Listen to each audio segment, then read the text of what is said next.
Zach from Gravelbike, California, back here in Altadena. We're about to take you up an exciting ride of Mount Disappointment.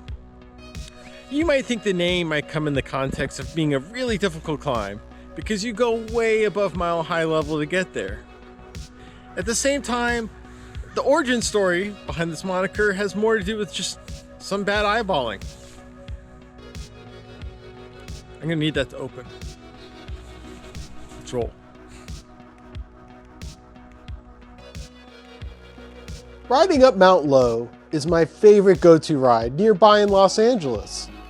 Not just for packing a big punch for the riding, nor for the incredible mountain views it provides throughout the year, but also for the unique 19th century history I've covered in an earlier gravel guide. And Mount Disappointment is such an exceptional appendage that overlapping with some improved production value highlights all this epicness. While only 36 miles, this robust route can be divided into 5 major parts. Although paved, the first 3.5 miles of Cheney Trail in Lowe averages 11%, putting the wear on early. The transition to dirt on Mt Lowe Road brings a steadier grade following the railway path on the bottom portion. If you like running 5Ks but with a lot of vert, then that's the distance you'll cover once doing the climb up Mount Disappointment.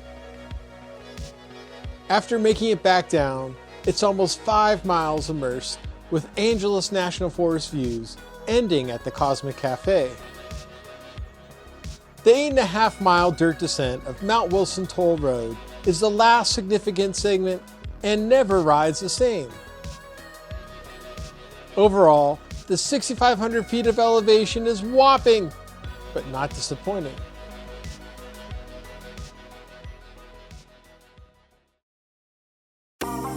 We rode out of Loma Alta Park, led by frequent contributor, the Crooked Helmet Guy, with our Redlands friends Michael and Brian, joining with Sam and Vic capitalizing on camera angles, as a slow progress precedent is set right off the bat, and that's even before turning underneath the beacon up Cheney Trail.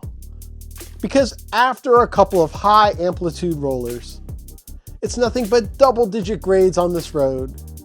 That's evident by how quickly we got into the atmosphere, as time was moving way faster than we were. Heading around the gate, transitioning onto Mt Lowe Road, might be one of the few landmarks we see the next few miles. As riding through the clouds may not be an intriguing video, but I've done this ride enough, knowing there's a larger payoff in return. So as first-timers, Michael and Brian had to take a leap of faith, which is a tough ask when the pitch gets up to 17%.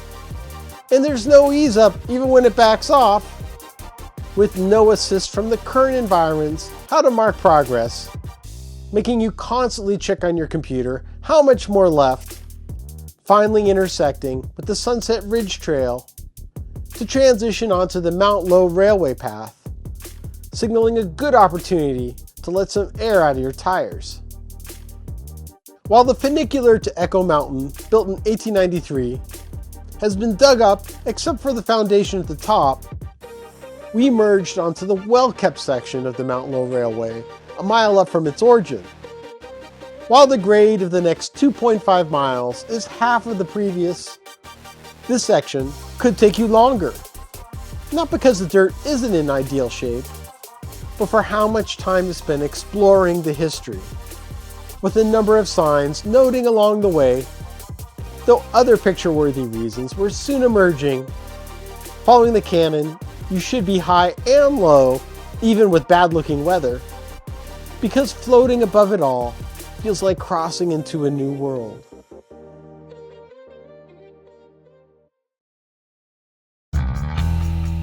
The clouds do continue to creep in at times, but you recognize the moments to pull over even without the views, noticing the significance of this turn that used to house this roller coaster inspired bridge, now filled in to be more bike friendly and such.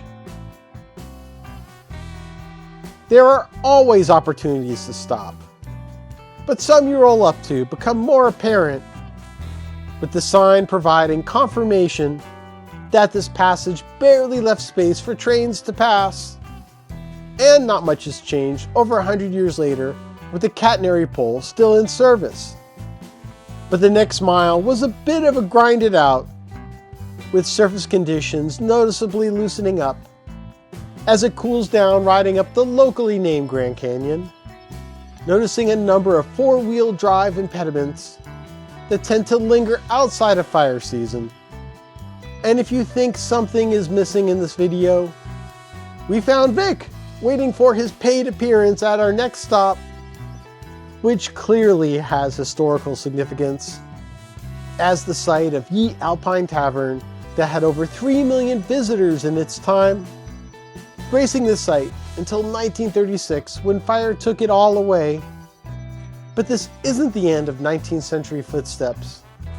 Taking the fork to the right, a quarter-mile up the road, leading to another appendage of great regard, rolling up to the appropriately named Inspiration Point that was reconstructed in 1996, recreating these vantage points from over 100 years ago, which was the terminus of a third rail line powered by donkeys, but this is now the domain of cyclists and our horsepower.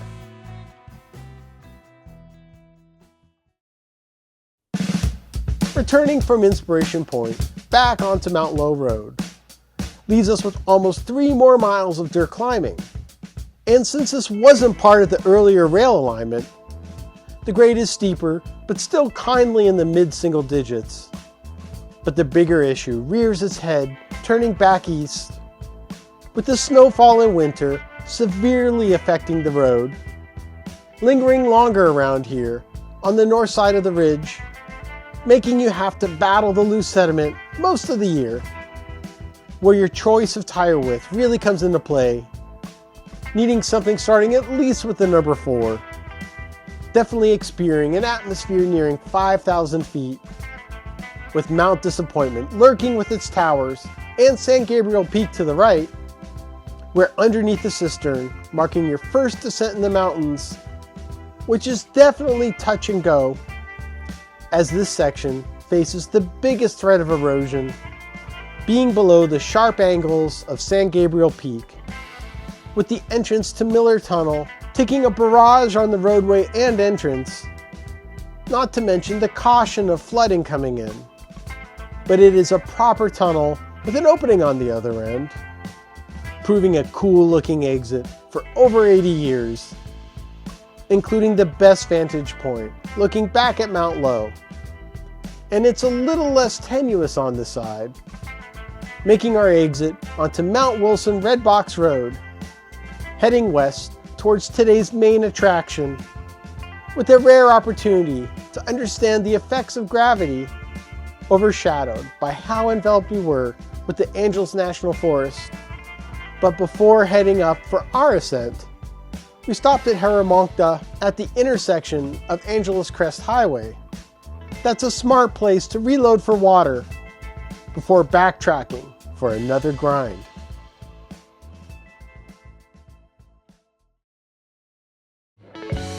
It's easy to find the turnoff for Disappointment a quarter of a mile up, but not as smooth getting around the gate with a bike. With this 3-mile climb bookended with difficulty, as the first quarter of this ascent averages 12%, and one way you can really annoy your friends is giving real-time compass updates, as the site plan looks like the storage of my extension cords. The surface itself is paved and cracks aren't too severe, but you will find pockets with a light layer of dirt, as conditions can vary with snow lingering sometimes into spring. And with a half-mile left, the site of the peak looks hopeful, especially getting the unexpected opportunity to freewheel it.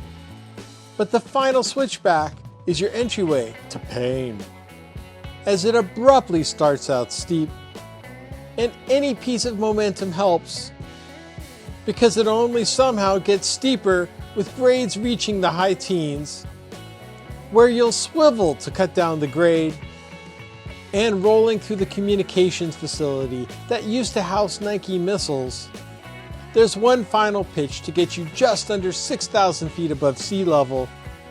As reaching the peak, disappointment is a misnomer for its views, which typically has a gorgeous panorama of the Angeles National Forest and Los Angeles Basin, with San Gabriel Peak sitting 200 feet above as the origin for this mountain's name that was originally thought to be the tallest in the area. I predicted the time coming down wouldn't match how long it took going up, and despite the surface not looking immaculate, you're definitely going to appreciate wider than road tires here. Not to mention the amount of space to roam in case you happen to come across any hikers. But it was all clear for us on this day, letting our crew to just sit back and relish. We had a little over 4 miles of climbing back on Mount Wilson Redbox, save for the short descent passing our Mt Lowe exit. And it's definitely time to reach for your pockets for a few snaps of all this forest as the towers ahead mark a near to the end, always feeling taller up close, even though seen across Los Angeles.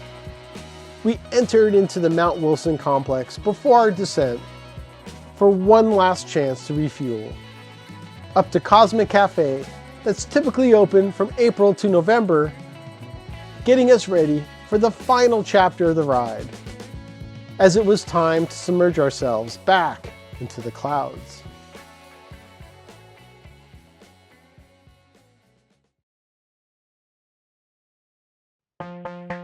It's short work coming back to Mount Wilson Toll Road that originally opened for access before the observatory in 1891.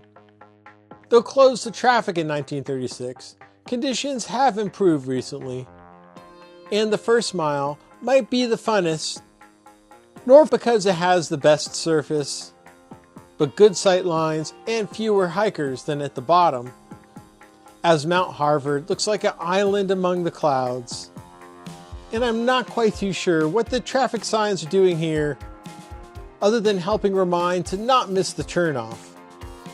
But it may be hard to find a flow the next 2 miles, as rock slides tend to dominate this region, that you might see a cleanup during fire season, inconveniently landing within this fog layer.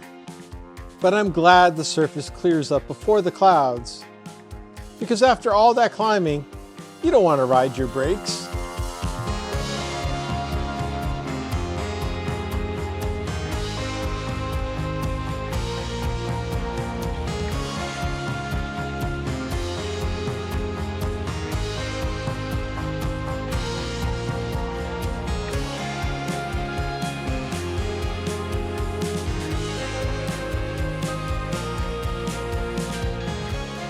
Hitting her flats provides a gravitational brake check, but also a big transition to a faster, smoother surface for the next 2.5 miles that you could really blow apart, though the priority is to watch for hikers, because you can really fall into high speeds and have too much going into some of the sharp turns. So use a little more care at the bottom with more people and a few last bumps, bottoming out right before Eaton Canyon, as the steep climb out is short enough to easily tolerate, with the final 3 miles a quick zip west, the flattest of the day, heading through Altadena, which looks like a nice place to call home, as we would be soon heading to ours, happy we had such a disappointing day. You know, sometimes the best rides aren't exactly discovery, but when you get to show other people new things. I mean, this is a real special area with so many knickknacks and everything that, oh, yeah, that's why we keep coming back here. Brian and Michael, I hope they really enjoyed it, and it was truly a disappointment.